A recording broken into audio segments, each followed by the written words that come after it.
เอิ้นว่าข้ามความสงสัยไปบ่ได้ข้ามนิวรณ์บ่ได้นิวรณ์แปลว่ากังวลก็สิเป็นกังวลหาชื่อหาเหตุหาผล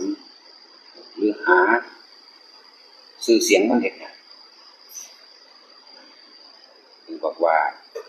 บ่ว่านอกบ่ว่าในให้มันมีความว่างคิดเป็นกลางได้เสมอกันนอกก็บ่มีในก็บ่มีคือบ่นำมาคิดนั่นเองในก็สิเปรียบอย่างหนึ่งเข้าใจง่ายเปรียบเสมือนว่าฝัน